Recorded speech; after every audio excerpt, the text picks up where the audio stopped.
విజ్ఞానంలో మనం ఈరోజు ఫోటాన్స్కి ఎలక్ట్రాన్స్కి ఉన్న తేడా ఏమిటి అని చెప్పి తెలుసు. ఎలక్ట్రాన్స్ అంటే మనందరికీ తెలుసు, జాన్ డాల్టన్ మనకి ఒక టీచర్ అన్నమాట. ఆయన పదార్థాన్ని చిన్నగా కట్ చేసుకుంటూ పోయాడు. చివరికి కట్ చేయలేని భాగం మిగిలింది. దాన్నే అణువు అంటారు. పదార్థాన్ని దీనిలో కట్ చేసుకుంటే చివరి ఉండేదాన్ని యాటమ్. ఇంకా దట్ కెనాట్ బి కట్, ఇంకా దాన్ని డివైడ్ చేయలేము. పదార్థాలకేమో మాలిక్యూల్కి ఉంటుంది.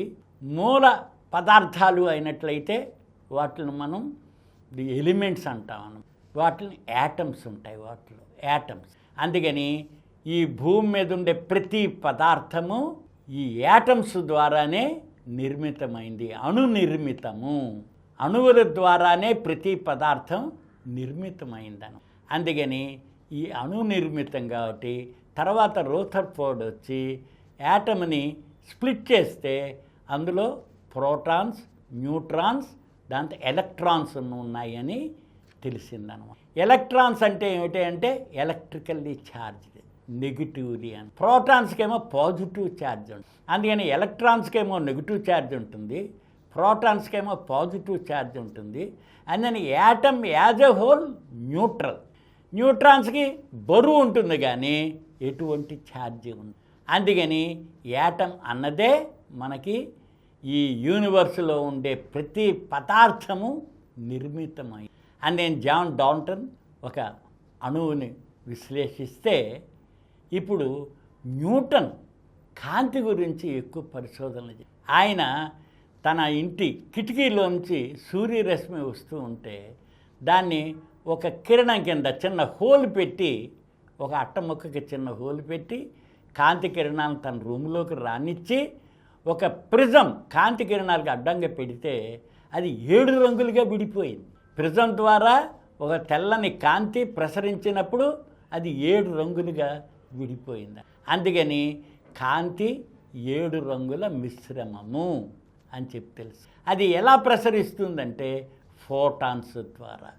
అందుకని కాంతి ప్రయాణం ఫోటాన్స్ అనే పార్టికల్స్ ద్వారా ప్రసరిస్తుంది. ఇది మనం చూసినట్టయితే పార్టికల్స్ రూపంలోనూ, దాని తర్వాత అది వేవ్ మోషన్ ఉంటుంది.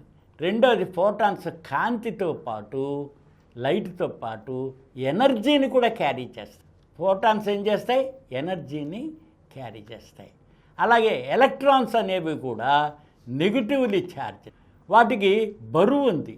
ఎలక్ట్రాన్స్కి బరువు ఉంది, ఫోటాన్స్కి బరువు లేదు. రెండోది ఫోటాన్స్ లైట్ అన్నది 1,86,000 మైళ్ళ స్పీడ్తో సెకండ్కి, ఒక్క సెకండ్కి 1,86,000 మైళ్ళు వేగంతో ప్రయాణం చేస్తుంది. కానీ ఎలక్ట్రాన్స్ ఆ స్పీడ్తో ప్రయాణం చెయ్యవు. వాటికి మాస్ ఉంది, ఎలక్ట్రాన్స్కి బరువు ఉంది, పదార్థానికి బరువు ఏర్పడుతుంది. అందుకని ఎలక్ట్రాన్స్, ప్రోటాన్స్, న్యూట్రాన్స్ దీనికి అణుబరువుని తెలియజేస్తాయి మనకి.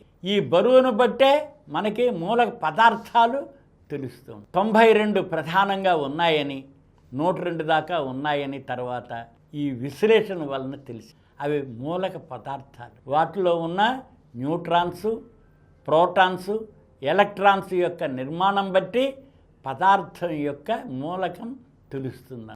మూల పదార్థం ఏది అని చెప్పి తెలుసుకోవడానికి అవకాశం ఎక్కువ. రెండోది ఈ ఫోటాన్స్ అనేవి మన కాంతికి మనకి రిఫ్లెక్షన్, రిఫ్రాక్షన్, ఇంటర్ఫిరెన్స్, డైఫ్రాక్షన్ అని జరుగుతాయి. అవి అబ్జార్బ్ అవుతాయి, రిఫ్లెక్ట్ అయిపోతాయి, పదార్థాల ద్వారా అబ్జార్బ్ చేయకపోతుంది. వ్యాక్యూమ్లో 1,86,000 మైళ్ళు వెళుతుంది. మీరు కొవ్వొత్తి వెలిగిస్తారనుకోండి, కొవ్వొత్తి వెలుతురు ఈ ఫోటాన్స్ అనంత దూరం ఎంతైనా ప్రయాణం చేస్తూనే ఉంటాయి. వాటికి డెత్ అంటూ లేదు, ఆగిపోవడం లేదు. ఎక్కడైతే ఇప్పుడు మన వాతావరణంలోంచి వెళ్తుంటే వాతావరణం అబ్జార్బ్ చేస్తుంది, కానీ సాధారణంగా 1.5 కిలోమీటరు మనకి ఈ కొవ్వొత్తి వెలుతురు కనిపిస్తుంది. అదే వ్యాక్యూమ్ దీనిలో చూస్తే మనకి 30 మైళ్ళ దూరం నుంచి కూడా నావికులు చూసినట్టు చెప్పారనమాట. కొవ్వొత్తి వెలుతురులు ఇవన్నీ అని ఈ రకంగా మనకి ప్రయాణం చేస్తూ ఉంది. కానీ ఎలక్ట్రాన్స్ ఆ స్పీడ్, ఇవి ఎలక్ట్రోమాగ్నెటిక్ స్పెక్ట్రంలో భాగం. ఫోటాన్స్, ఎలక్ట్రాన్స్ కూడా ఎలక్ట్రోమాగ్నెటిక్ దీనికి అవి ఇంటరాక్ట్ అవుతాయి, ఇంటర్ఫీర్ అవుతాయి. అందుకనే మనం రేడియో వేవ్స్ని, ఎలక్ట్రానిక్ వేవ్స్ని పంపించి రాడార్ ఇది కూడా చేస్తుంది.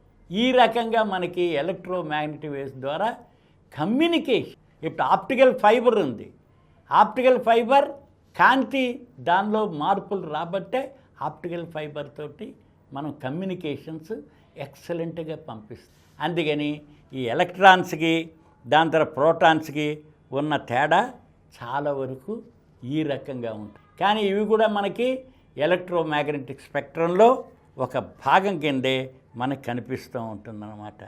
ఈ రకంగా ఫోటాన్స్ ఏమో న్యూటన్ చాలా పరిశోధన చేశాడు కాంతి దీని. అలాగే ఇతరులు మనం అణు విభజన ద్వారా మనం చాలా వరకు ఈ ఎలక్ట్రాన్స్ని గురించి తెలుసుకో. అందుకని ఫోటాన్స్కి ఎలక్ట్రాన్స్కి అవి కామన్ ఫండమెంటల్ పార్టికల్స్, అవి చాలా వరకు ఫండమెంటల్ పార్టికల్స్ అన్నమాట. ఫోటాన్స్కి ఏమో మాస్ లేదు, ఎలక్ట్రాన్స్కి మాస్ ఉంది. ఫోటాన్స్ ఏమో 1 సెకండ్కి 1,86,000 మైళ్ళు ప్రయాణం చేస్తాయి, ఇవి నిదానంగా చేస్తాయి. దాంతో ఎలక్ట్రాన్స్కి ఏమో ఎలక్ట్రికల్ ఛార్జ్ ఉంది, ఫోటాన్స్కి ఎలక్ట్రికల్ ఛార్జ్ లేదు. దాని తర్వాత ఇవి కూడా ఎలక్ట్రోమాగ్నెటిక్ దీనిలో వేవ్ పార్టికల్స్ రూపంలోనూ ఎగ్జిస్ట్ అవుతాయి, వేవ్ మోషన్లో కూడా ఫోటాన్స్ మనకు ఉంటాయి, ఎలక్ట్రాన్స్. ఈ రకంగా మనం కంపేర్ చేసినప్పుడు ఈ ఫోటాన్స్కి ఎలక్ట్రాన్స్కి ఉండి, రెండోది ఈ ఫోటాన్స్ ఎనర్జీని క్యారీ చేస్తాయి వాటిల్లోనూ. అందుకనే మనకి సూర్యరశ్మి నుంచి వచ్చే వేడి వెలుతురు ఆ రకంగానే వస్తుంది. ఇతర గ్రహాల నుంచి చూడడానికి కూడా మనకు అవకాశంగా ఉందన్నమాట.